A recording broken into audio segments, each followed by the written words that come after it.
so we had to accommodate them as well. The celebration was of a centenary where was in pomp and splendor. The guests who came were all in awe and appreciative of the standard set by the Port Town Toastmasters Club. So I thank the organizers, the planners, our members who attended, who supported, and in particular the event planner, our very own DTM Malini Hebbar. A big thank you and a round of applause for the Port Town Advanced Toastmasters Club. Now we need to thank the Lord for having been so helpful in having such a successful and fruitful meeting with no any technical glitches. And I would say, Lord, thank you for walking through the seasons of our lives, for the winter when we are held safe in your arms to the darkness, for the hope of spring as we are filled with promise and life, and for the summertime full of warmth and color, and for the autumn days as leaves fall to seed new growth. You are always with us. Today, I won't be asking the members to announce their achievements, but I will ask you all to hold it up for our meeting on 9th December. So without much ado, I now hand over the proceedings to the TMOD of the day, of the evening, Toastmaster Radhika Adappa. Over to you, Radhika. Thank you, Madam President. When Malini ma'am, a few months ago, somewhere in April, when we had a meeting, had asked me to make a special limerick for our Madam President, little did I realize that it would be prophetic when I happened just for rhyming's sake and I said that our incoming president would keep us on our toes. She not only is keeping us on our toes, but she's making sure that we dash for it. And she's leading by example. And what more, when somebody refuses to participate or is not fit to run, they are made TMOD. So I congratulate all of you for being so sporting and being such a lineup of participants. So without much ado, we'll make a dash and see whether we can finish by 7. To start off, I request our president to lead us in prayer. Finished? You're muted. Yes, she has already finished her prayer. Oh, okay. We start with the buoyant DTM, Maria DiCosta, who's going to give her speech, who will be evaluated by the graceful veteran Toastmaster Malini Mukund. I request Toastmaster Malini Mukund to read out the objectives, please.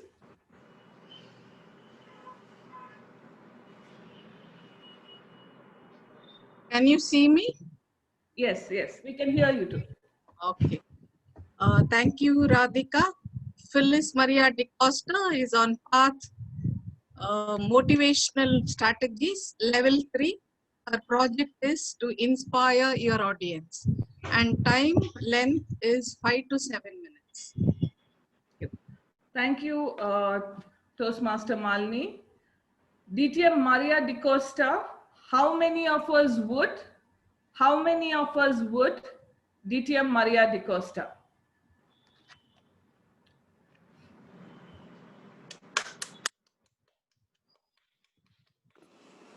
Lives of great men all remind us we can make our lives sublime and departing, leave behind us footprints on the sands of time.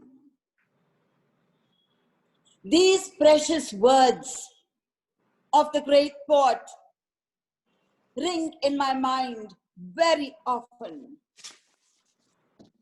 Compare of the day Toastmaster Radhika, fellow Toastmasters and friends.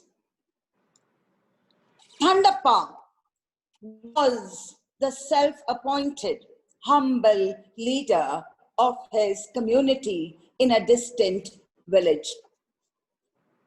He was the caretaker of a school.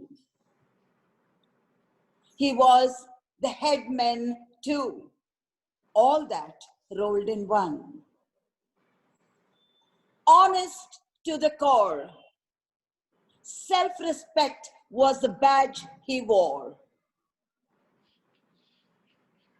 That was the simple do-gooder who had been the most illiterate man of the village. He looked for every opportunity to serve. He was, in one word, the face of the village.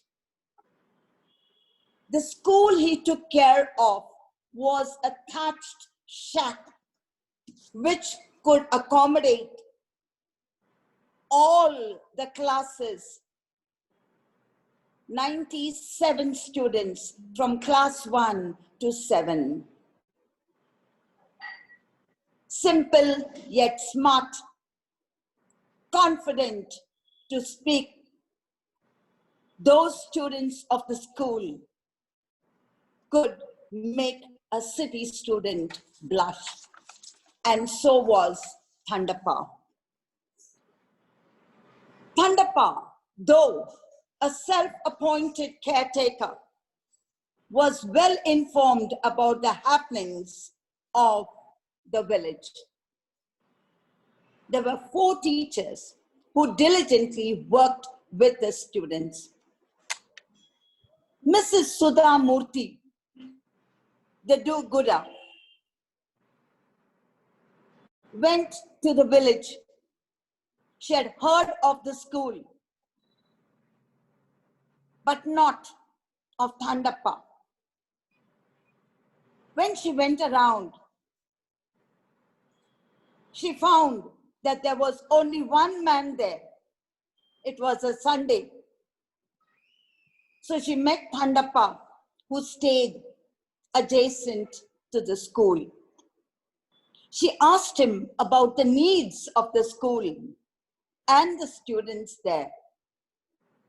Thandappa said, "Amma, the students have only one set of uniform, and it would be useful and helpful if they got one more set of uniform, particularly due to the heavy monsoons in that area." He also voiced the need for raincoats for his students. Mrs. Murthy was taken aback by the earnestness of Thandappa's request. He could have asked something for himself, but no, he only wanted something for his students. Within a week's time, Mrs. Murthy arrived with a big van, the big load of gifts to Thandappa's house. The van stood outside, witnessing the drama between Mrs. Sudha Murthy and Thandappa. Mrs. Sudha Murthy said, "Here is all that you have asked, and I brought it for you. I tried my best to get here on time." Thandappa went into the recesses of his small hut and brought out a bottle of rich red purple decoction. It was made out of birinda. He had melted sugar with birinda in the sun and he had made bottles of this concentrated liquid for his use.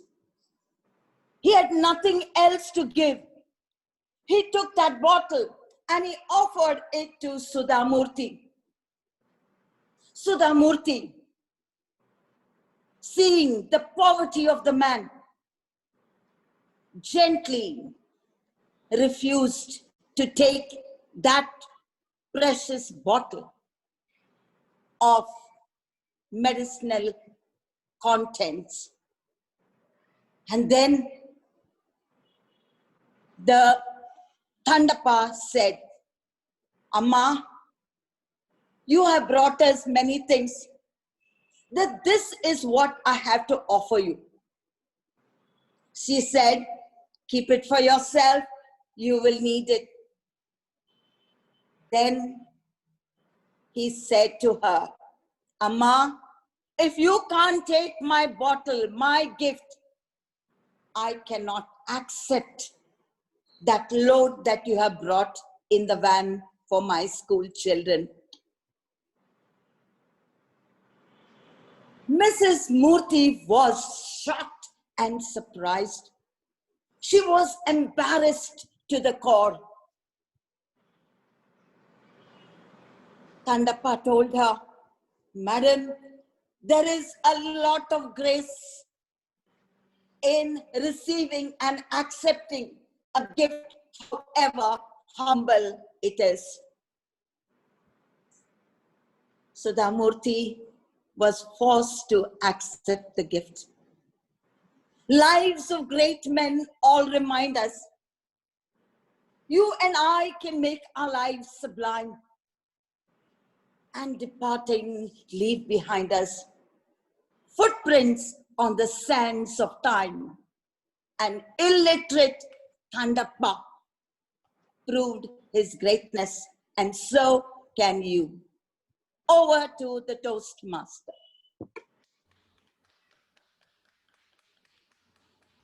Thank you, DTM Maria de Costa, for that wonderful speech, which is very meaningful. So without further ado, next in line is our affable Geeta Pereira, who will be evaluated by our self-assured Toastmaster Zaibunisha. Toastmaster Zaibunisha, could you please read out the objectives? Yes, thank you, TMOD Radhika Adapa. It's a great evening today for us. The purpose of this speech is, the purpose of the project is for the member to practice the skills needed to connect with an unfamiliar audience. TM Geeta Pereira will try something new, which is her speech title of Pathway Engaging Humor, Level 2 of Project 2. Her speech time is 5 to 7 minutes. I wish her all the best. Over to you, TMO D. Radhika Adapa. Thank you, Toastmaster Zaibunisa. Try something new, Geeta Pereira. Geeta Pereira. Try something new. Yes. Yeah. Who is the timer, Radhika? I just forgot. Who is the timer? Bhopal. Bhopal. Okay. Geeta. Good evening, co-towners. Okay, can I start? Geeta, Yes, just a wait, minute. wait. Just a minute. Bo, Okay. could you speak and come up on the bar, because we could not see the flags earlier. Did you spotlight yourself when the flags were? Oh, yes, ma'am. But 3 we could times. not see you. We could not see you. Okay, I'll keep it on for a little longer, ma'am. No, it didn't come on I'll the pin screen myself. at all. But now that you have spoken, you have come up on the sidebar. Geeta, are you able to see the timer now? Yes, yes, I can. I can see I wanted him to speak so that he now, came to the timer. now is you it are better, seen. ma'am? Now you are seen. So if you show, Okay. we will be Okay. able to see you. Yeah. Okay.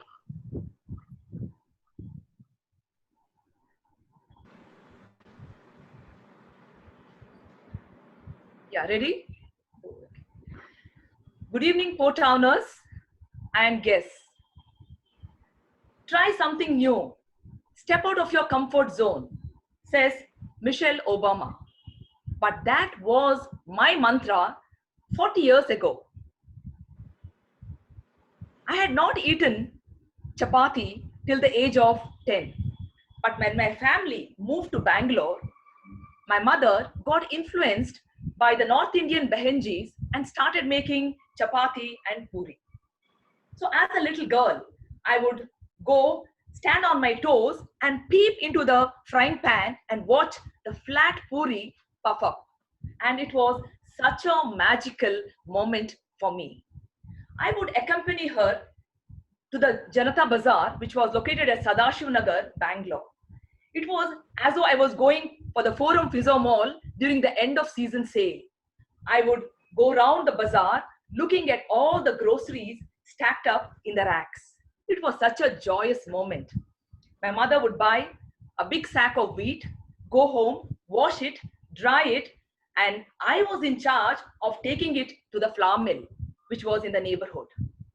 And for doing that errand, I could buy 10 paise chikki in return. So during my childhood, all my tiffin boxes were usually filled with chapatis of various stuffings, and I enjoyed eating chapatis. But when I joined the hostel, it was chitrana, mosrana, and pulianna. And I did not like those things. But I told myself, Geeta, try something new. Step out of your comfort zone. But within a couple of months, I still longed for those freshly fried chapatis with desi ghee. Years went on. Now, fast forward, it is in the 90s. When I got married, I married a Mangalorean. So it was rice, it was boiled rice, it was mutamo rice. Only the grandma, who had diabetes, she got 2 chapatis. And I longed for my chapati. But who would make chapati for me then? I was newly married. I had never rolled out those chapatis. My desperation became my inspiration. So I started promoting and pushing the goodness of wheat in my new family. In the 90s, the nutritionist had made a propaganda that rice is just a filler material and it has only carbohydrates. And all the doctors started endorsing wheat as a magic cereal to control diabetes because wheat has low glycemic index. And also, they were big conglomerates like Pillsbury, Ashirwad, and Farm Fresh. They started making fancy packets of wheat flour and fortified it with vitamins and lot of other multigrains. So buying and eating wheat also became a status symbol, especially in the ladies' circles. The discussions went on like this. What wheat flour do you buy? I heard Pillsbury gives the best puris. But somehow I did not join that group. I bought the wheat in an old-fashioned way, washed it, dried it, pulverized it, and I was happy doing it. So once I became adept, I asked my husband, how many chapatis do you want in a day? He said, no, I'm happy with my rice. For me, when I eat a chapati, it is something like eating a snack, like samosa, and I never feel full. So anyway, that was good for me. I had to make fewer chapatis. Ask any woman who makes chapatis. It is definitely an effort. So anyway, I did not want to make inroads into his gastronomical comfort and desires. And my children had grown up and they had hopped into this chapati bandwagon. And my plate was definitely full. After a couple of years, I was still promoting and persuading my husband, do you like to have chapatis? He said, no, I'm comfortable with rice. 2 years ago, one day he made a jaw-dropping statement. He said, from today, I want to have chapatis twice a day for lunch and for dinner. And I wondered why he wanted that. He said his protruding paunch was the reason. Anyway, he took almost 25 years to make that decision. But least did he know that his wife had settled down in Bangalore and had become a Mangalorean. My palate, my attitude, everything had gone metamorphosis. There was a sea change because of the coastal currents. And there was this Dr. B.M. Hegde who was bombarding every day on YouTube saying that wheat is poison. If you have wheat, it will kill your beta cells in your pancreas. And pancreas are the main organs for secretion of insulin. So I was in a state of confusion when my husband made this statement that he wants to eat wheat. So then I had to make a choice. I told him, wheat causes wheat belly. Plus, it is not good for you. And I have started enjoying red rice now. But I started another trick. I started brainwashing him. I told him, there is another super cereal in the market. That's the millet. Even though all of you know it tastes a little bit like bird feed. But then I told him, it's worth trying something new. Step out of your comfort zone. So Toastmasters, all of us here, we sometimes stick on to certain things which we feel is right, but always step out of your comfort zone. Try something new. Over to TMOD.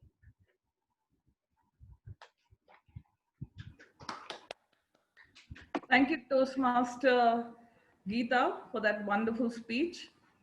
Over to DTM Vidya Shanai, the very elegant and chic Vidya, who when I look at her, I wonder why parents choose their children's name with a lot of care. She'll be evaluated by the scintillating Toastmaster Trisha D'Souza. Trisha, could you please read out the objectives? You're muted. Yes. Can you hear me now? Yeah. Yes. All right. Thank you, Radhika ma'am. Good evening, fellow Toastmasters and guests. I will be evaluating DTM Vidya Shenoy today on her second elective project, Level 3 on the pathway of strategic relationships. Her time is 5 to 7 minutes, and her project is to connect with the audience.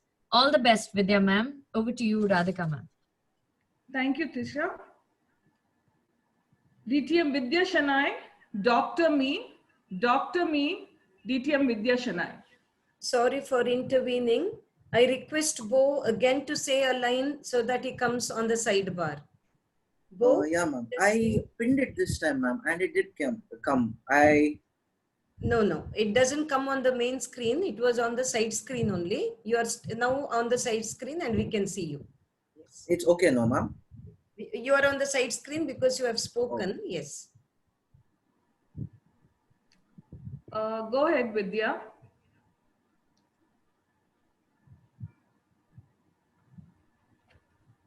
I think we have... Vidya, you are muted. Is Bo going to show a flag? What is it? Yes. I mean, yes. Can you see him on the sidebar? Yes, I can see him. Yes, that is why I made him speak so that he comes to the sidebar. Yes. And just one more clarification. I'm sorry I joined in a little late. Is there a word for the day? No grammarian, nothing. So it is just a speech. Okay, so I'm going to start now. Yeah. Have you met people with an aura that fills you with a calming energy? There is that glow of zest and a natural confidence that is tangible, and you feel, oh, I want to be like that. So that energy is infective. While some others have the dull, faded gray of disenchantment and pessimism. And you wonder, how is it that some of them are so deliberately life positive, while the rest of them just go with the flow? Toastmaster of the day, fellow Toastmasters, and guests. These game changers are devout practitioners of epigenetics. Michael Beckwith, an American New Thought minister, writes,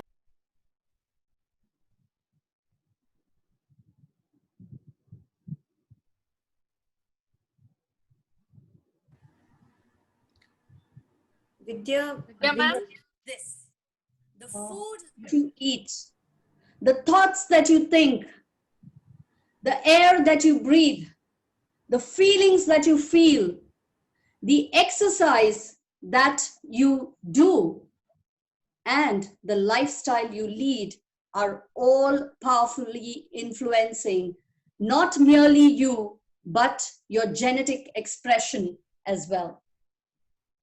Philosophical and religious texts have always told us that you are your thoughts.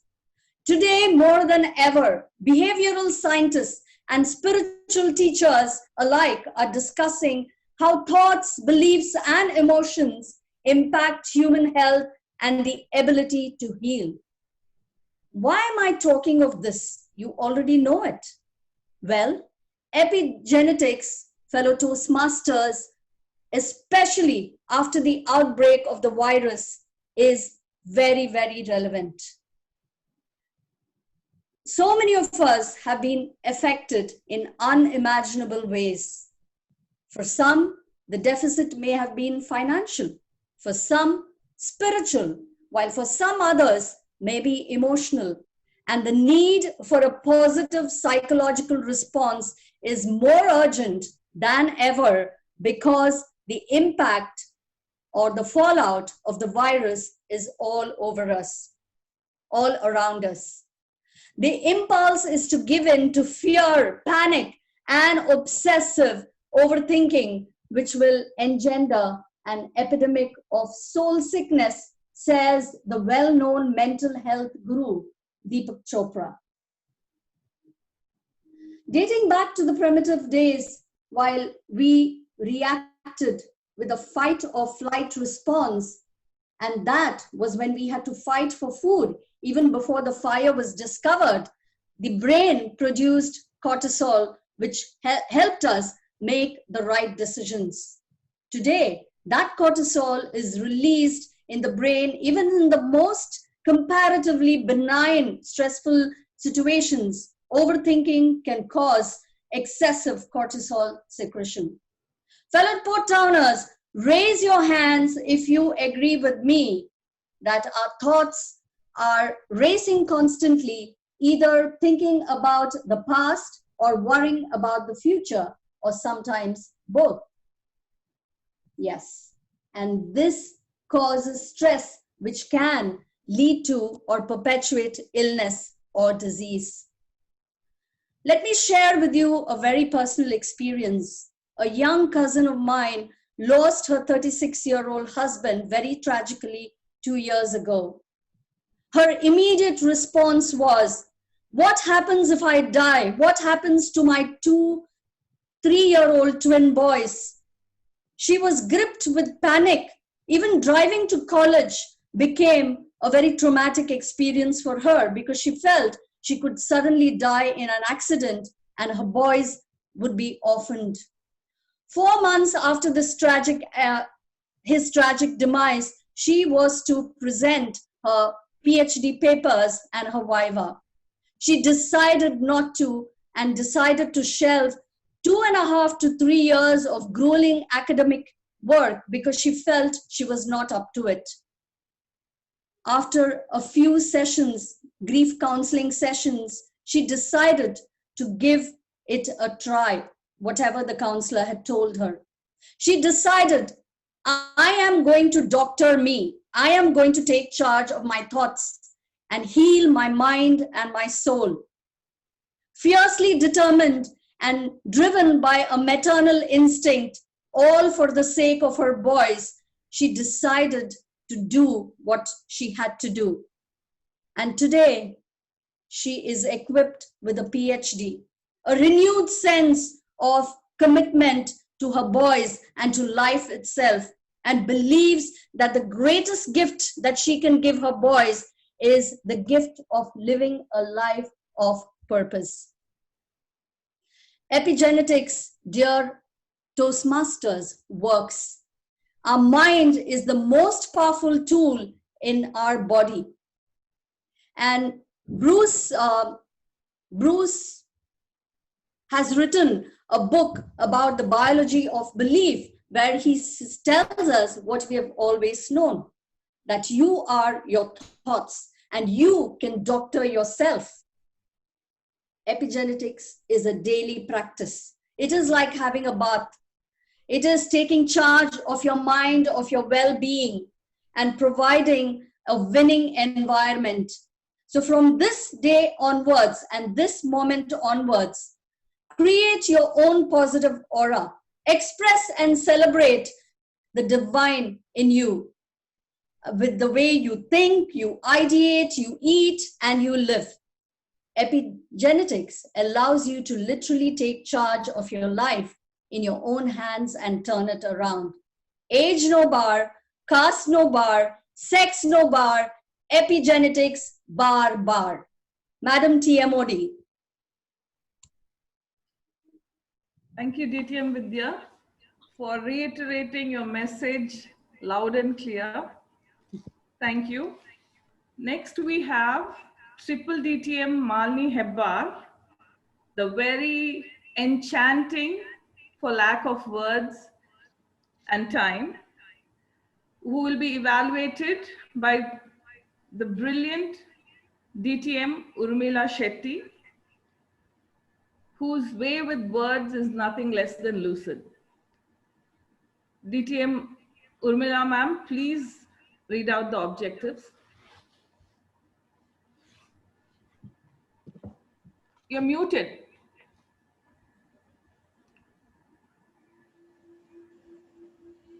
Good evening, friends. Malini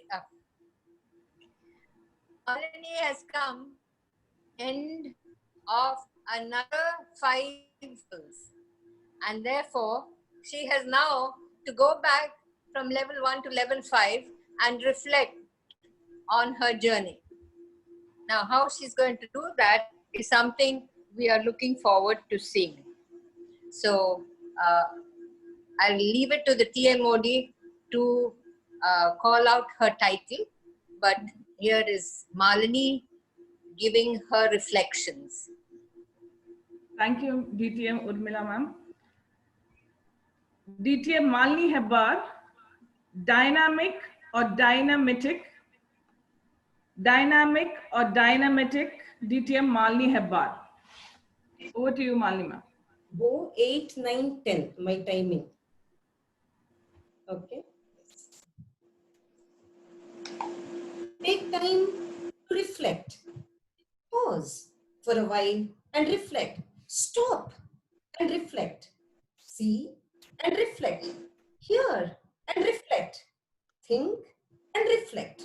These are the different phrases that come to our mind when we think of the verb reflect.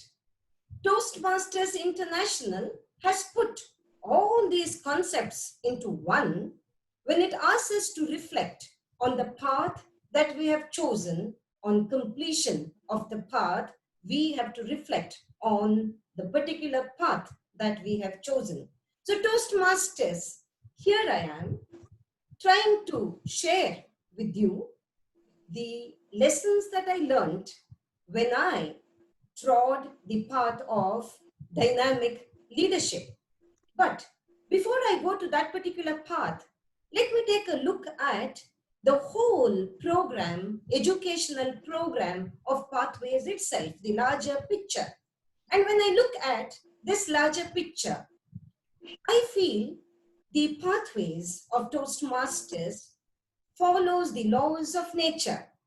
Take for instance, nature has absolutely no laws to follow.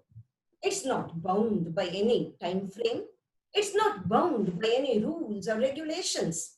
But at the end of the day, or shall I say at the end of the year, everything is in place. Likewise, even in Pathways, Toastmasters International does not expect us to follow any time frame. We are the queens of our own decisions. We have no rules and regulations by way of the time that we have to keep in mind. But as Paulo Coelho says in his book, The Alchemist, if you desire something fervently, the universe conspires to see that you achieve it. Likewise, even in pathways, when you choose a path, if you keep your vision clear, pathways will conspire to see that you achieve the goal that you have in your mind. But just as Coelho's protagonist, Santiago, the shepherd boy, had many an impediment, on the path there could be many obstacles.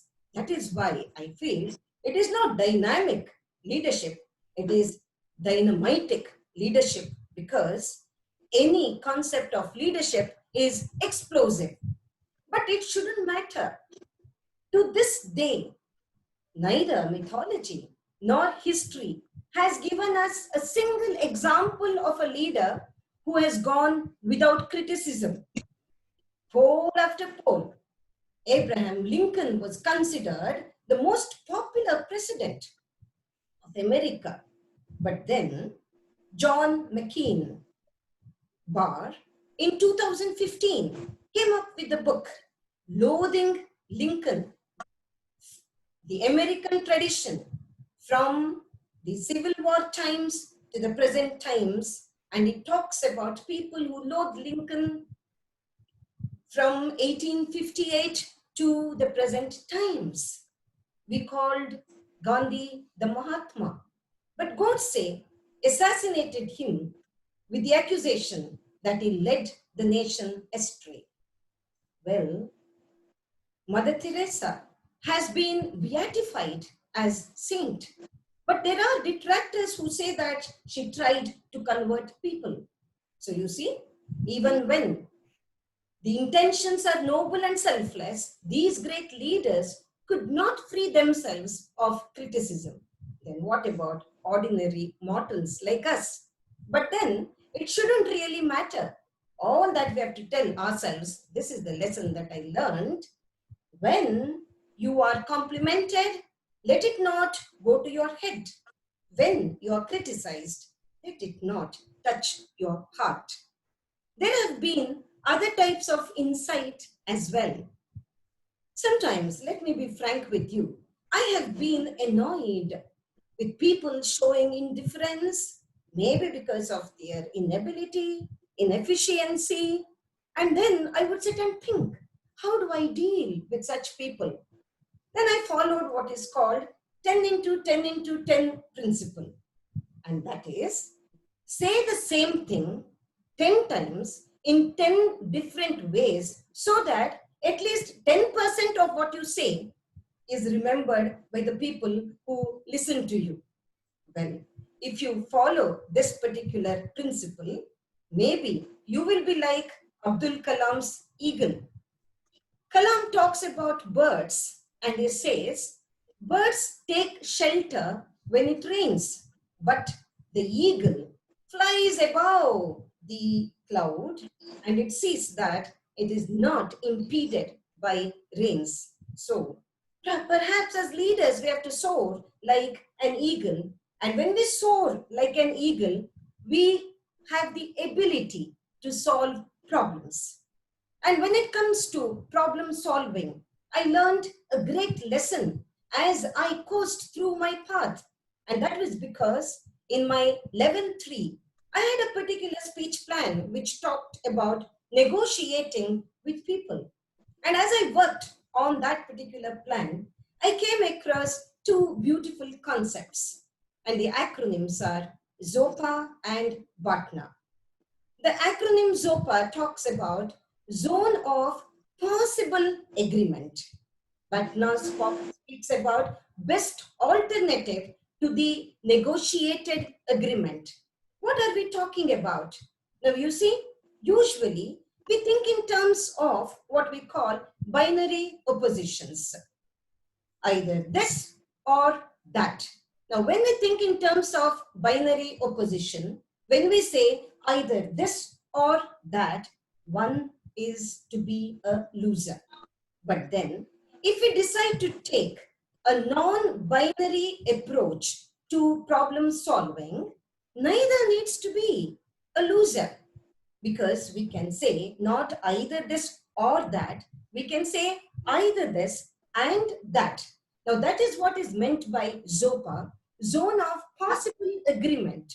Can we negotiate? And can we say that you are not a loser because you do not want to be a loser, neither do I want to be a loser. So is there a possible agreement zone that we can meet at and we can negotiate so that we do not have the lose-lose or win-lose or lose-win situation, but we have win-win situation. Now, Bhatna talks about the possible alternative to the negotiated agreement. That is what I meant when I said non-binary opposition pact that we can think of, negotiate with people. Now, all these lessons for me have been of immense value. But then there is something that I did not really like in Pathways. Yes, Toastmasters. Let me be very frank about it. The repetitive nature of Pathways has not really been something that I relished. For example, as all of you would know, I'm a triple DTM. Now, this is my fourth DTM project, the first DTM project in Pathways, which means I have given the icebreaker that is talking about my own self. I have spoken about my own self 5 times. Now, if I were to preserve these chapters, I could have actually written an autobiography. Now, of course, I'm not ready with my autobiography, but let me say that ultimately, when you look at the path that you have chosen and the path that you have completed, the biggest lesson that you have to bear in mind that, well, when you win and the best things are said about you, that needn't be true. And when you lose and the worst things are said about you, those things also need not be true. So go by your judgment, and as Dhammapada says, you are your own refuge. Over to our TMOD, Radhika Adappa. Thank you, Triple DTM Malini, ma'am, for that very candid speech. We have next in line, we have the very poised Toastmaster, Hilda Fernandez, who will be evaluated by our versatile Toastmaster, Amita Shetty. Amita, could you please read out the objectives? Thank you, Radhika, and good evening, Toastmasters. Toastmaster Hilda Fernandez is on level 1 under Motivational Strategies, delivering Project 4 Research and Presentation. The purpose of this project is for the member to learn or review basic research methods and present a well-organized and well-researched speech on any topic. Timer, the time is 5 to 7 minutes. Back to you, TMOD. Thank you, Amita. Toastmaster Hilda Fernandez, across the Indian Ocean, Toastmaster Hilda Fernandez. Over to you, Toastmaster Hilda. Am I audible and visible? Okay. Yes. Hola, bon dia, jambo, habari. You may wonder what gibberish this is. Well, this is how I was greeted by people as I traveled across different countries in the dark continent. But my focus today is not the strangeness of a new language. Since my first visit to Kenya in 2005, I have always been fascinated by the fact that every city or town I visited, I got to meet Indian people. This interested me to know more about their migratory history. If we look at the demographic map of the world today, there is hardly any country in the world where there are no Indians. According to the Ministry of Overseas Indian Affairs, out of the 30 million people of Indian origin across the globe, there are around 3 million residing in Africa. It gives me immense pleasure to talk about the Indo-African relation, especially with respect to the migration of Goans to Mozambique, the west coast of India, meeting the east coast of Africa. In other words, the waves of the Indian Ocean have brought together Goa and Mozambique since the time when those were used to sail to each other's shores. Goan link with Mozambique is both significant and historic. Vasco da Gama found some traders when he landed on Mozambican shores in 1499. Trade was mainly carried in wood, tea, coffee, and spices. Down the line, Goan traders began making voyages to Mozambique to sign up as soldiers and administrators.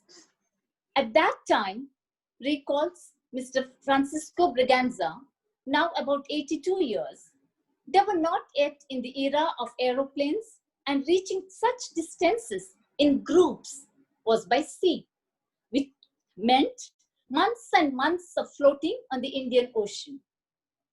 According to history, the first group of traders arrived in 1687, and many more migrated each passing year.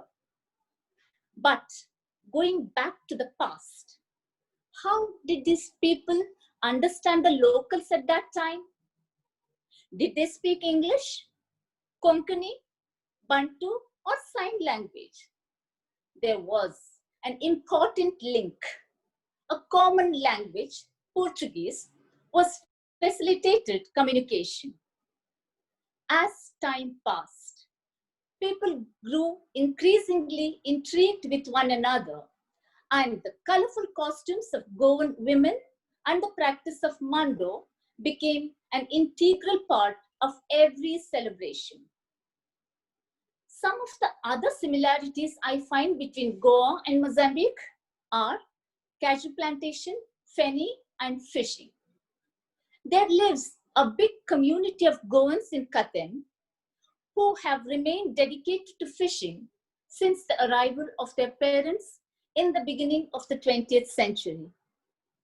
From small boats, the second and third generation progressed to a whole fleet of mechanized fishing trawlers that are now the source of 90% of the fish in Maputo. Even now, the fourth generation of Goans have not disconnected from certain traditions like San Pedro, the patron saint of the fishermen. The way this feast is celebrated amongst the fishing community in Goa, for example in Candolin, happens in Katem almost in the same way with very little difference. While in Goa, the boats are tied together and are offshore where a stage is built for entertainment. In Katem, also the fishing trawlers are tied together and taken to the middle on the sea, where a crown of flowers is released in the ocean, followed by prayers and program. In the colonial period, migration occurred in two ways, by force as well as by choice. These people migrated with limited resources to places where the physical and climatic conditions were harsh. However, all the hardship was overcome with courage, hard work, and dedication.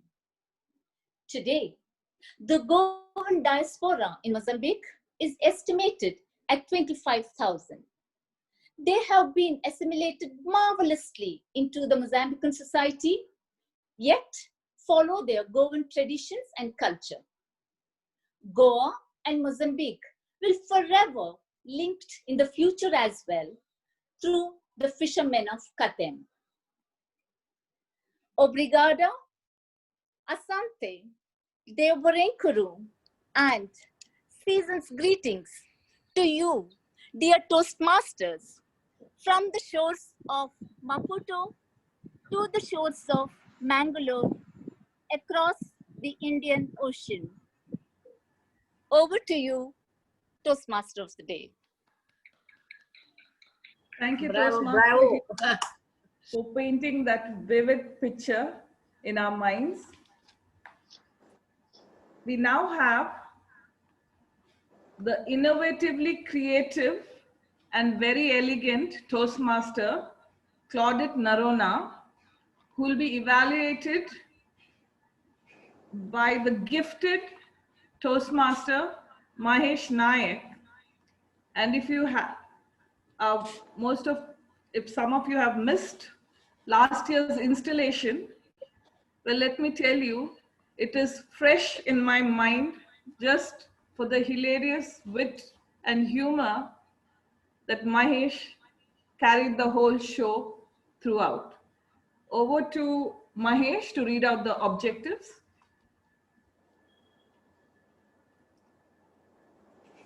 Hear me? Am I audible? Am I audible? A little louder. Am I audible? It's better. Closer. Yeah. Now, Toastmaster Claudette Noronna is on level 5, project 2. Level 5 pathways, motivational strategies, and project 2, that is prepare to speak professionally. And the speech title is Refreshing Relationships. The time is 9 minutes to 11 minutes. And her purpose is to make speeches in long format, to learn to develop and present speeches, longer speeches on a professional grade, to get into the shoes of a professional. So let's see what she has to say. Her topic, again, I'll repeat it, it's refreshing relationships for 9 minutes to 11 minutes. Okay, Toastmaster Claudette Narona, refreshing relationship, Toastmaster Claudette Narona. Over to you, Lolly. Thank you, Radhika. Good evening, Port Towners. I would like to talk about refreshing relationships. One smile can start a friendship. One word can end a fight. One look can save a relationship, and one individual can save your life. Yes, your relationship with one individual can save your life. It is a universal fact that true contentment, the kind that exists at multiple levels, is possible only through deep and meaningful relationships. There's a story that I heard not very long back, and somehow it had such a huge impact on me that I felt I needed to frame a speech based around that. And so the story actually led to the speech. One day, Dr. Frank Mayfield was touring Tewksbury Institute when he collided with an elderly floor maid. To cover the awkward moment, he asked, "How long have you been working here?" And she answered, "Almost from when this place opened." So he said, "Can you share something with me?" And she said, "I'll show you something." And she led him to the basement, and she pointed to a cell with bars that were rusted with age. And she said, "That's where they kept Annie." "Who's Annie?" he asked. She answered, "A young girl who was animalistic, she was incorrigible. She screamed, she fought, she bit. Whenever anyone came near her, she shouted and attacked them." The doctors and nurses were not able to get anywhere close to her. But this young floor maid thought, "I'm just a few years younger than this girl, and I would hate to be locked up in a cage. But if the doctors and the nurses could do nothing, what can I do?" She baked a set of cakes. She said, "I made these brownies for the Annie who was in this cage. But I was very wary. I went carefully up to the cage and I put those brownies down and got away as fast as I could because I was afraid she would pick them up and throw them at me. But Annie didn't do that. She took them and she ate them. And from that day onwards, she was good to me. In fact, I would stop and talk to her sometimes. And once I even got her to laugh. One of the nurses noticed her laughing and told the doctors. And so whenever the doctors needed some help, they would call me. And when they needed to see her and examine her, I would go speak to her, calm her down, and hold her hand. After a few examinations of Annie, they realized that Annie was almost completely blind. And they started working with her. A year passed by, and an institute for the blind called the Perkins Institute opened.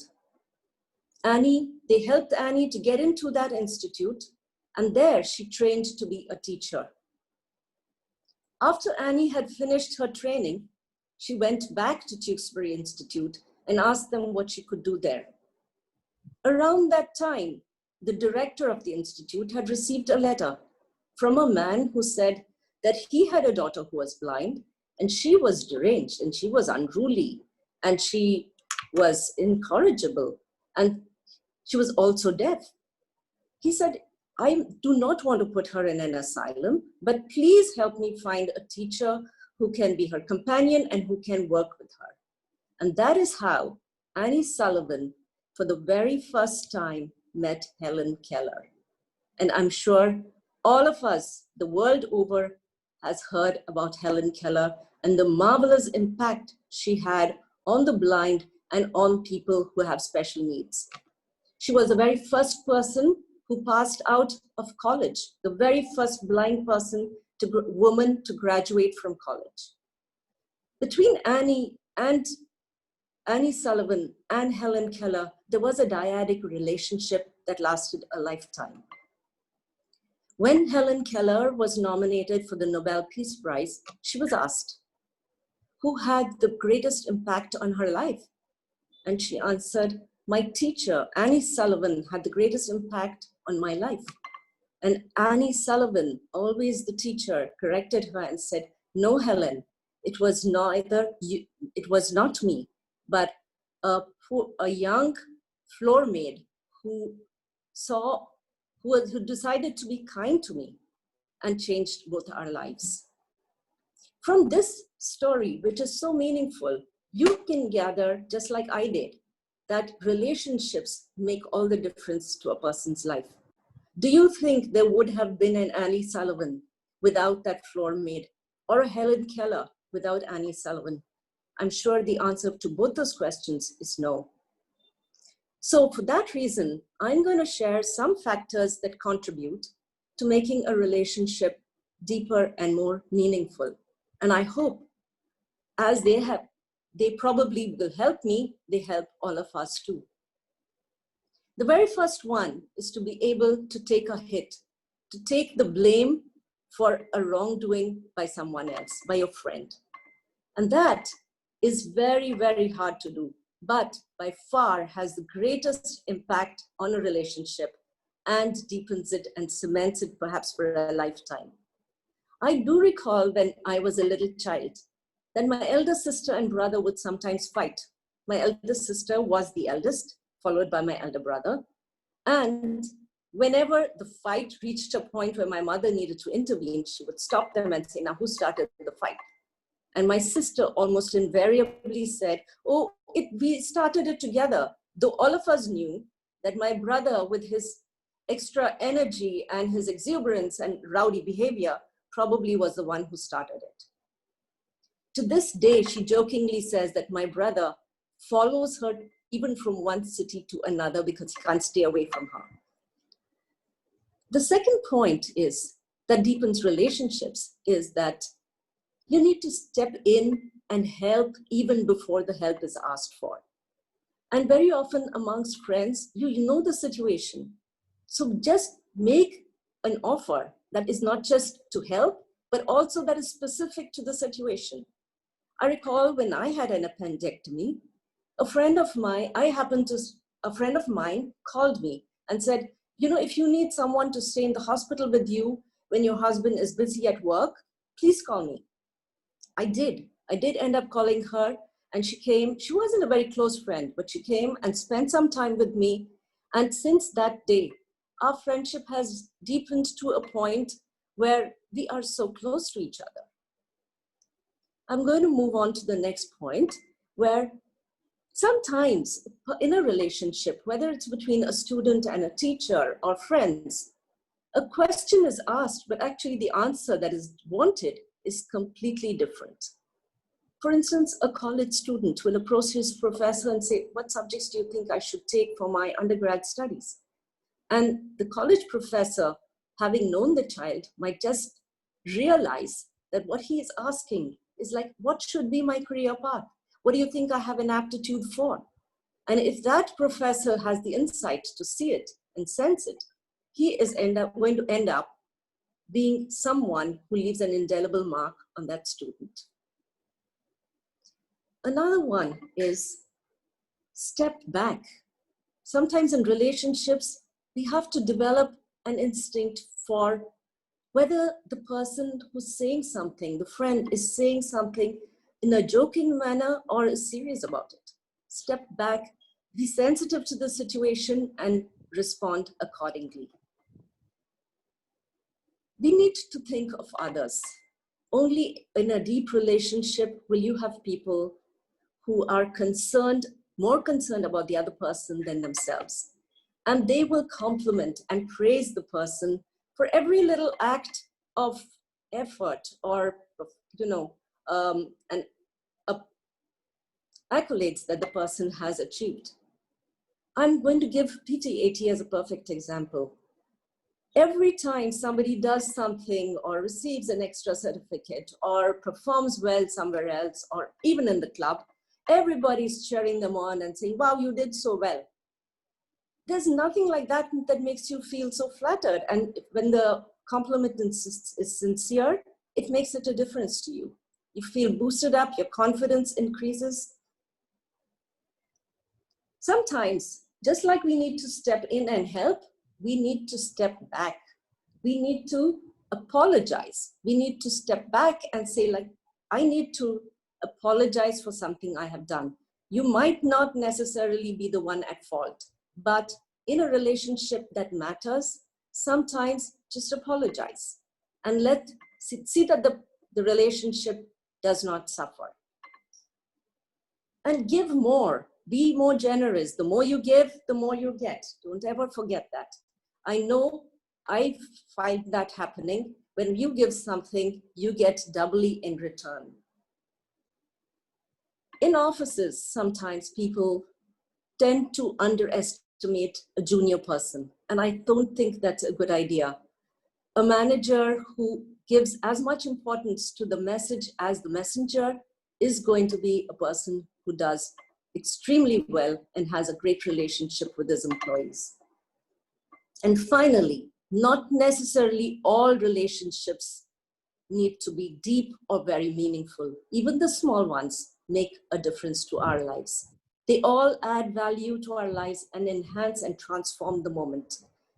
So go ahead and talk to that sales girl in the office, in the shop, and talk to her, say hello to her. If it's lunchtime, ask her if she's had lunch, and make sure she's, you can be sure the next time you visit, she's going to say hello and make your day a better one for both of you. With that, I'm going to repeat, one smile can make a friendship. One word can end a fight. One look can save a relationship, and one individual can save your life. Go ahead, refresh all your meaningful relationships in your life and add new refreshing relationships in the future. Toastmasters. Thank you, Toastmaster Lolly, for that speech filled with messages and so apt and necessary for today. With that, we come to the end of the speech, and we are at 7. It's 7 o'clock. So let's make a sprint. Now we have the lineup of evaluators. But could we have the Radhika? The voting link is posted by Anita in the time. Ask for the timer. Yeah. Bo, can you tell me if everyone's qualified? There are 2 who have gone a little over the time. Just tell the exact time. Exact time. I'll tell everyone's timing one after the other. So DTM Maria Di Costa was 5 to 7 minutes, and her timing was 7 minutes 51 seconds. TM Geeta Pereira, again 5 to 7 minutes. Her timing was 6 minutes 20 seconds. DTM Vidya Shanwai, again timing 5 to 7 minutes. Her speech was exactly 7 minutes. DTM Malini Hebbar is 8 to 10 minutes. Her speech was 9 minutes 26 seconds. Toastmaster Hilda Fernandez was again 5 to 7 minutes. Her timing was 6 minutes 5 seconds. And Toastmaster Claudette Norona was 9 to 11 minutes. Her speech was 12 minutes 6 seconds.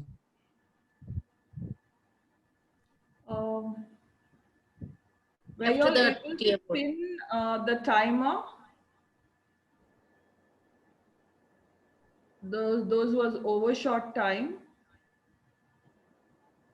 Yeah, ma'am. You want me to tell the names of No, not you. Not Yeah, you. yeah. I heard, yes. I was able to. You could see. I could see. Yes, I could see. So what do we do? Because Port Town has a strict rule, is it? What do we do? No, in the case of Maria de Costa, I don't think the timer was seen because he was not on the sidebar. That is why I asked him to speak. So if we are making a concession for Maria on those grounds, I think we will forget the time and we will say that all have qualified.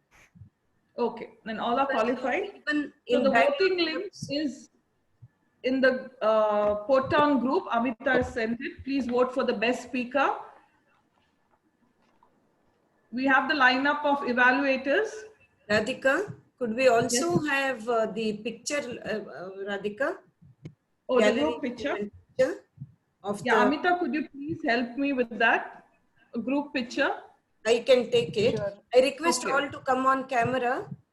Lolly, Mahesh, Hilda, Zaibunissa, and some Sharma. Some have logged out. Yeah, it's okay.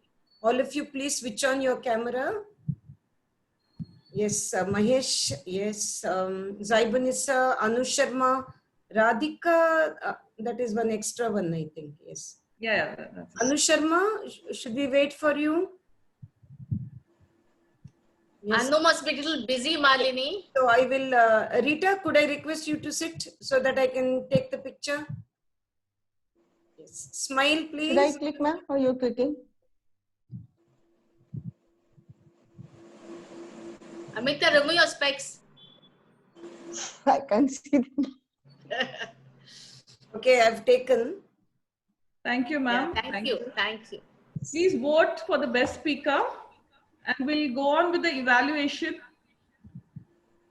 First, we have Toastmaster Malini Mukund, who will be evaluating DTM Maria de Costa. Over to you, Malini ma'am. Can I just ask one thing? Yes, ma'am. I didn't know what you said about the timer. What is that board or whatever? We have decided. No, everybody's qualified. Everyone's qualified. No, I don't know what you meant. How do I see the time? Urmila, are you asking how? I'm on an iPad. I'm on an iPad, so I don't get that advantage, right? No problem. We will see that Bo comes to the sidebar view and he will spot. How is it visible? I don't have a sidebar. No, now can you see him? Can you see the green background of Bo? I can see him. Yeah, that is what he's going to do. He will spotlight himself. Okay. I too have iPad. I can see you, Urmila. Anyway, Bo will spotlight himself. It's okay. Okay, we'll start with the Toastmaster Malini Mukund, who will be evaluating DTM Maria. 2 to 3 minutes. Yes. Time limit is 2 to 3 minutes. Yes. Okay. Okay, start.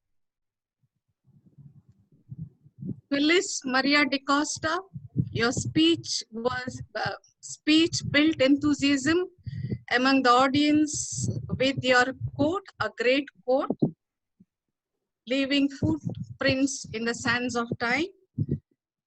The speech was clearly woven with logical dismantling of your thoughts with dollops and dollops of emotion. It was really a roller coaster ride, emotional ride, I should say. The flow was like the Ganges, laced with intermittent conveying of relevant messages. You painted the picture of virtuous Tandappa in our imagination to inspire us, and you definitely inspired us. The best thing about your speech was it was well choreographed. I give a virtual award for editing your speech so crisply.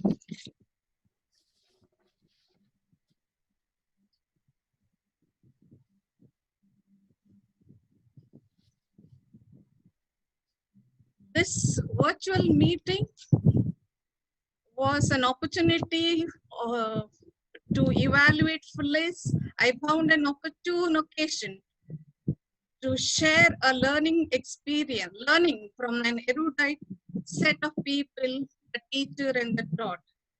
Your gestures aptly matched your expression. This virtual meeting has its limitations, but I would like to see more of your gestures, Phyllis. Your pauses were meaningful, I would like to say, which reminded me of Winston Churchill. Once when he was practicing his speeches, he took a long pause and his valet said, "President, you forgot your lines." The president said, "No, it is for the audience to clap." Maybe you took a cue from Winston Churchill, Phyllis. So your pauses were very meaningful. And I would like to say your food, since you took us on a roller coaster ride with your emotion-ridden speech, which made me sit on the edge, and I will give a thumbs up for your inspiring speech. Thank you.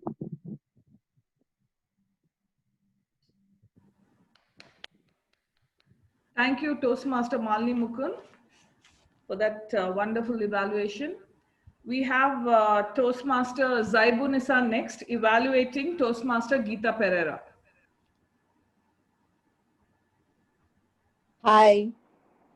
Toastmaster Zaibunisa. Toastmasters, yes. Can you hear me? Can you hear me? Yeah, you can hear you. Go ahead. Yeah, yes. First and foremost, congratulations, TM Geeta Pereira, because I was inspired by your speech. Your speech was vibrant, filled with vitality, with full of zest.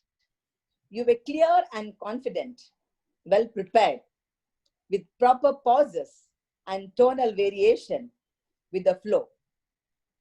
The story of your wonderful chapatis from Bangalore and the rice in Mangalore.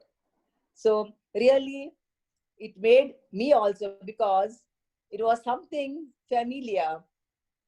Just like you, I didn't know to roll the chapatis in my in-laws' house. So the chapati had become South Africa. Yes. And you were very confident, and those pauses and that eye contact, everything has inspired me, Geeta Pereira. And here you started with that, it was catchy, and with that quote from Michelle Obama, it was very good. And it was really, which reminded me some part of my life, Geeta. And what suggestions can I give you? Just it would be, try something new, come with some more topics like this, which you can give a message to our society. Thank you.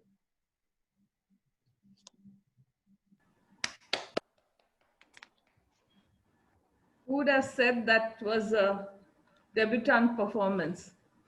Thank you, Toastmaster Zaibunisa. Now we have DTM Urmila Shetty, who will be evaluating Triple DTM Malini Hebbar. Urmila ma'am.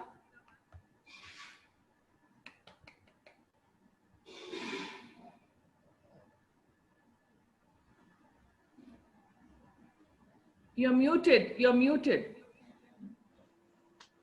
Yes. Yes. Good evening again.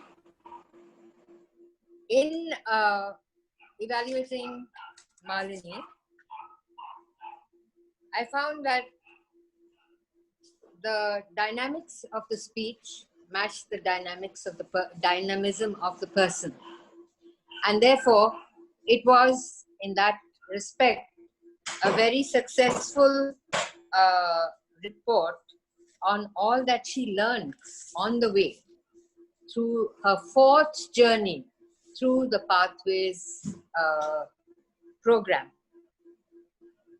Now, she chose a fairly innovative path. She didn't go level by level.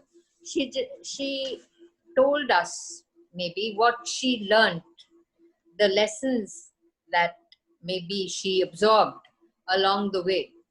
And therefore, we didn't have a dry report on her path. Now, I'm not going into her delivery because I take it that at this point, her delivery has no comparison. So I would just go with what she said, with the substance of what she said. And that was that there were no regulations. The pathway was like nature itself, and therefore everything would fall into place. But there would be dynamitics, I think she said, which meant that there would be hurdles along the way, and criticism would be part of the hurdles, and which one would take the eagle's path, you know, above the clouds. Then there would be binary oppositions, and how one could tackle binary oppositions is to go with the win-win situation rather than the win or lose situation. And I think she had a bit of this thing with the icebreakers. If you have to make 5 icebreakers, no doubt you will resent the repetitive nature of it.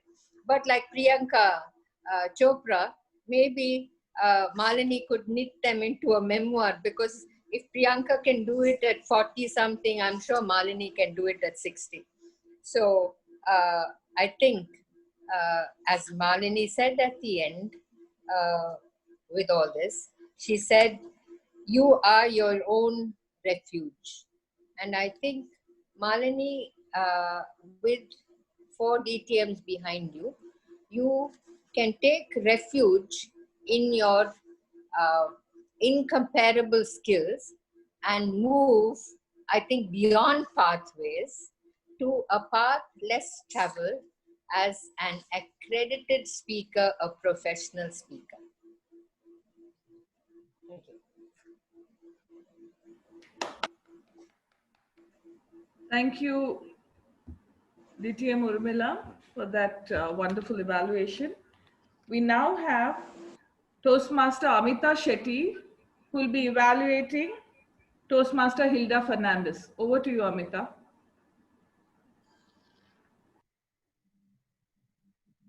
Jambo, Toastmaster Hilda. That was a very nice way to start your speech with greetings in different languages. Thank you for that. And a very informative speech. You gave a well-structured speech on Goan immigrants in the African continent with good statistical figures. That's what was the objectives of your project 4. After listening to your icebreaker, I was looking forward to your next speech with high expectation. And I must say that you did not disappoint me at all, and you kept up to the expectation. With an opening to grip our attention, you transcended to the body of the speech effortlessly with a vivid description, just like our T.A. Modi mentioned, of the life in Goa with the Indian touch. Good information and well-researched topic with a conclusion taking us to your balcony, showing the shores of Mozambique, something very unique, which I haven't seen till now. It was very nice and innovative. I also like that you ended the speech with goodbyes, again in African language, and Konkani language, bringing your speech to a full circle. Like you started with that language and ended again with the language.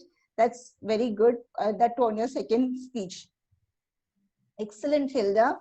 Commendable efforts on your second speech. Your style of delivery was good with gestures and facial expressions. There was clarity in your voice and good diction too. So that you go to a level higher in your speeches, forthcoming speeches, I have a couple of recommendations. To begin with, since you are in the country, I'm sure you would be having some props. You could have used an African prop, like some souvenir from Africa to show that you're going to talk about Africa. That would give us a heads up. And that would also add more life to your speech. At some places, I felt your voice was quite monotonous, so you can work on your voice modulation. So also grips our attention, and it's in a different pitch. Now, this is just a suggestion. Your speech was for 6 minutes. You could have gone for a minute more, since it's a 5 to 7 minute speech. So we would have more information on this well-researched topic. We could have done that within the time frame.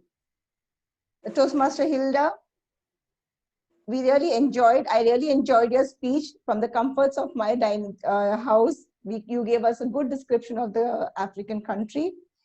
And may you explore more countries, come back and give us more information on countries you get to know. So until we meet again, Ate Ja. That is goodbye in African for others, and I'm sure Hilda would know that. Over to you, Radhika. Thank you, Toastmaster Amita, for that very interesting evaluation. We now have Toastmaster Mahesh Naik, who will be evaluating Toastmaster Claudette Narona. Over to you, Mahesh. Toastmaster Claudette, can you hear me? Yes, we can hear you. A little louder, please. Yeah. Yes, Mahesh, I can. Toastmaster Claudette, you had a very tough task today of having to make a long speech, a long format speech, which is considered to be very difficult, mainly because it's difficult to hold the audience for a long time, hold the audience interest. And to that extent, you have done a very good job. I have, of course, both bouquets and brickbats. I'll keep the brickbats for the second part and tell you the good things first. The good thing is that you started in a wonderful way with a story. I initially thought whether it's a trick beginning, because a story can easily fill in half the time. But you have used the story to full effect and you have squeezed all the juice out of it, mainly because you told it very well. Your storytelling talent came out absolutely beautifully. The entry of Helen Keller was a grand entry. It went through halfway through, and the whole punch came in when Helen Keller came into the picture. And later you were able to summarize and tell us the meaning of the story by telling how Annie began the chain, which went on to the maid started it, and then it went on to Annie and then Helen Keller. How relationships are a chain reaction or ripple effects come in. So you were able to get all the meaning out of it, and the whole story got total impact and purpose was served there. I think you used story to best effect. Also asking two questions, with good impact. You made us think at that time. Towards the end of the story, you asked us, would it have happened, and explained it to us. The story was used to full impact. The problem comes in when we come to the second part, and that is where you suddenly became rational and gave us point by point how to improve our relationships. In the first part, you drew a huge canvas, made us think profoundly, and then suddenly it descended into a prescription pad of self-help. So I think that is where it undid the whole exercise. Of course, what you told in the self-help was very good and it will improve our lives. But your objective of your speech was to make a keynote style speech where you make a grand speech and you make people think on a macro level. You did that perfectly well in the first part with the story. But the moment it descended to a prescription pad, it made us logical again. Whereas initially I was not even judging you. I actually started evaluating you after the second part came in. I was so sucked into the story. So you should have continued, I feel, on the same track without telling us point by point, and instead picking out important aspects of the story itself and building on it. So maybe that begun. I think my time is up. My break will come soon. Carry on, carry on. You have a little time. So, You giving you a have a suggestion, minute. I think, excellent beginning. Yeah, go ahead, I Mahesh. still have a minute. Yes. Yes. So, as I said, your storytelling skills came out very well, and maybe you should have read the purpose earlier and made some research on what is a keynote speech, and that might have given you feedback. Or maybe you could have done a trial with some close people and got a better feedback. All in all, a very good speech, served the purpose very well, but it was divided into two parts. The first part was an epic part, and the second part was a TV show. It's no, there was a big miss. That's so Mahesh. I'm sorry. Thank you. Which I Thank think it you. should have. Thank you. Yeah. Remember a review of Steven Spielberg's Jurassic Park.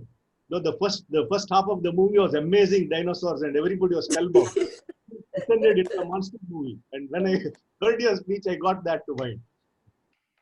It should have gone in the same track. When we were amazed by the dinosaurs, we should have taken it on that track. So, yeah.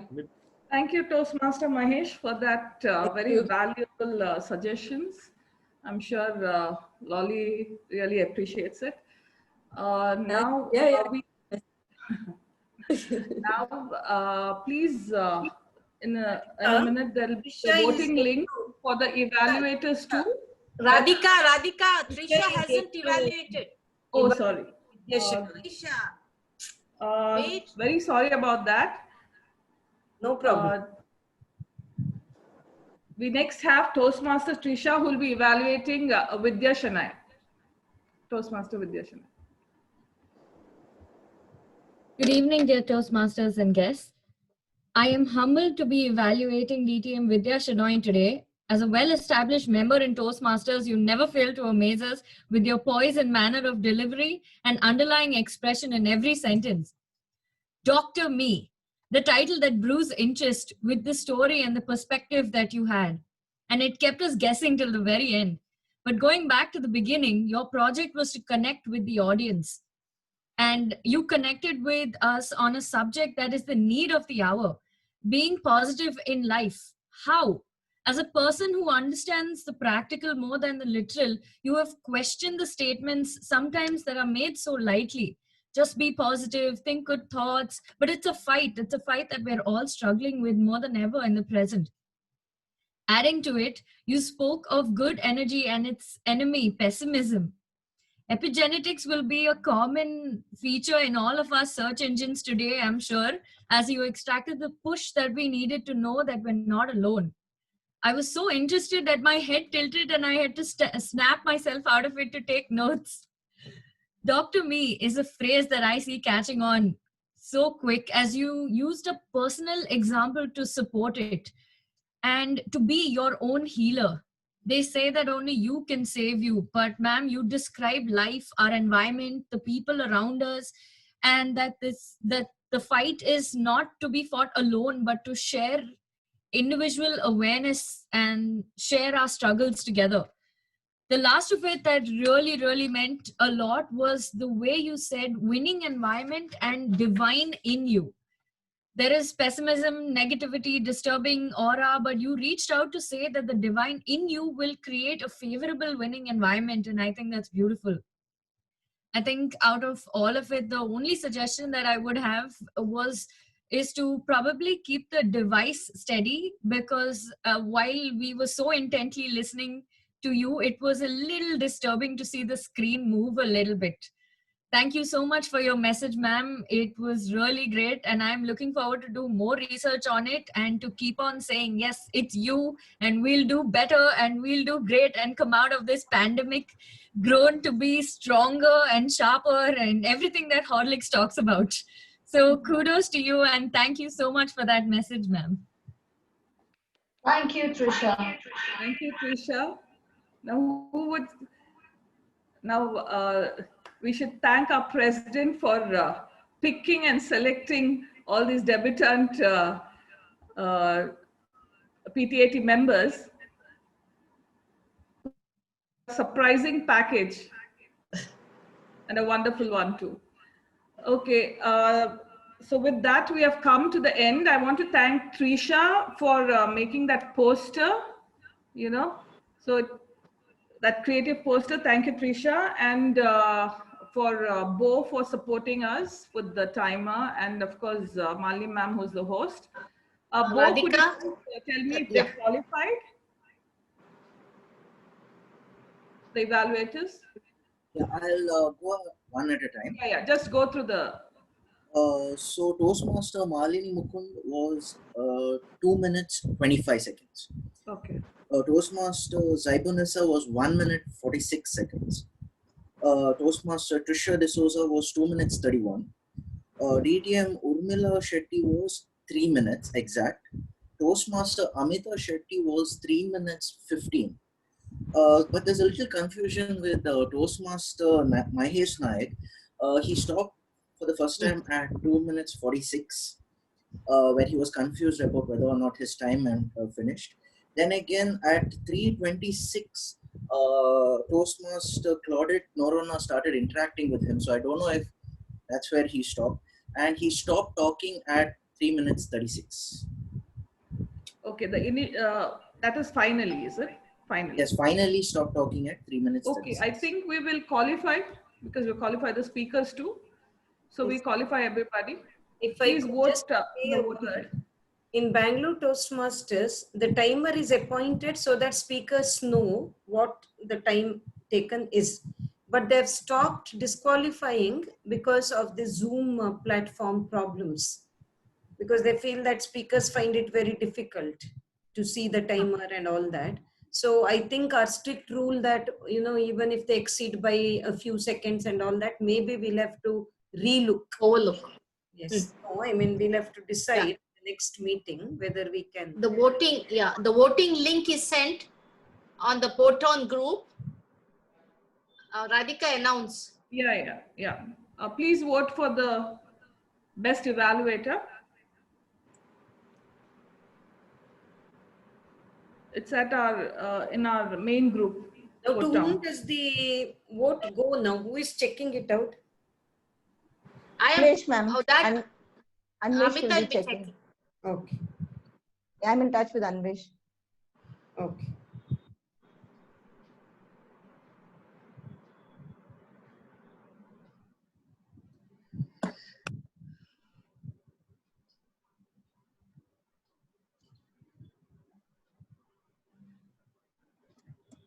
And Radhika, have you been able to, because you were the TMOD today, so you must have been very busy. Have you been able to take the photos of all the speakers? Yes. Okay, thank you.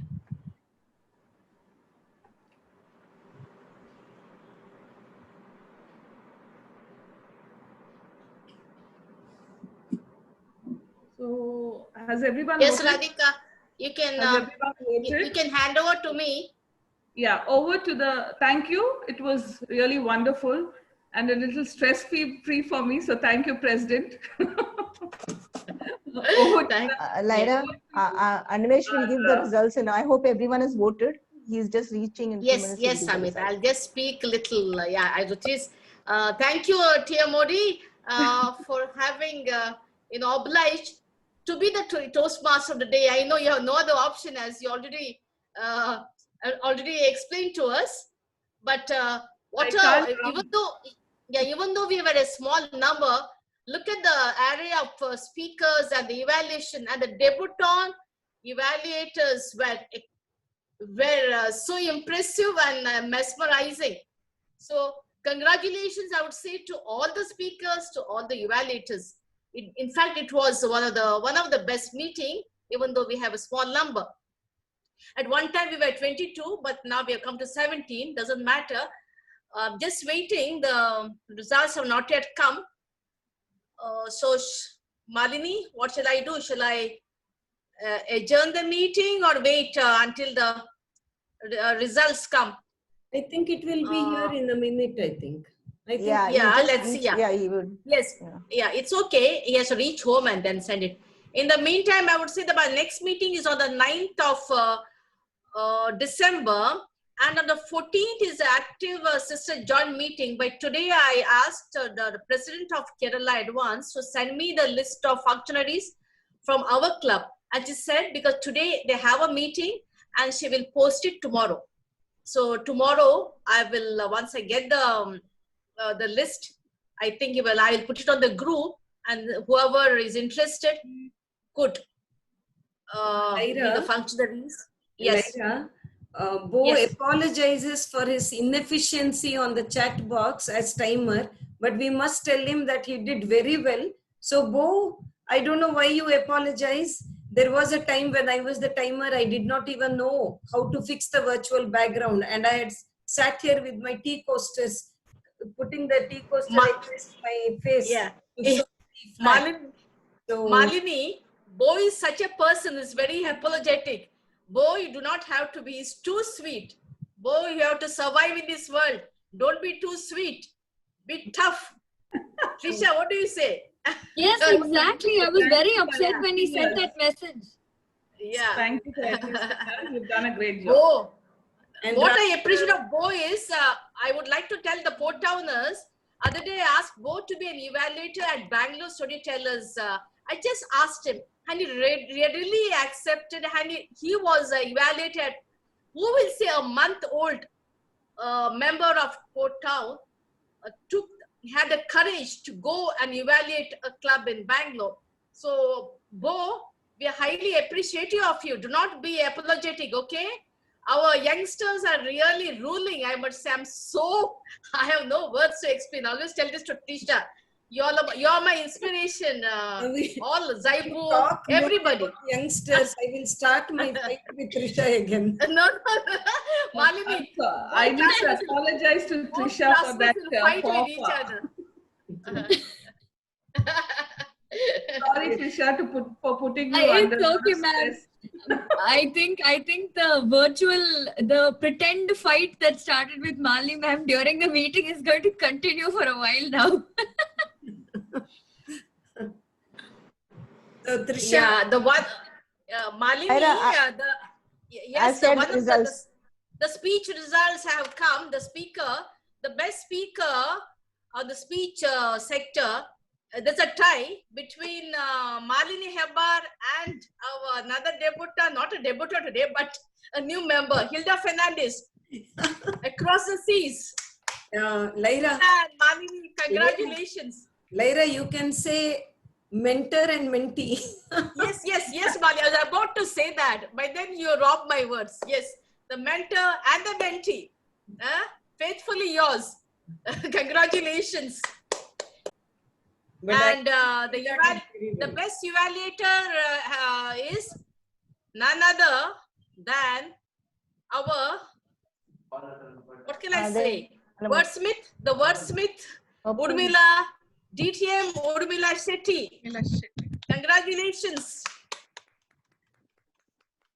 Congratulations to the winners and to all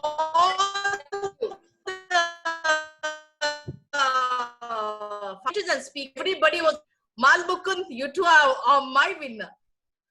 Thank you. I must let a cat out of the bag. Lyra told me to evaluate Malini Hebar. I said I am not going to take the litmus test. So you won't believe how humble was Mukund. Do you think I have evaluated anybody?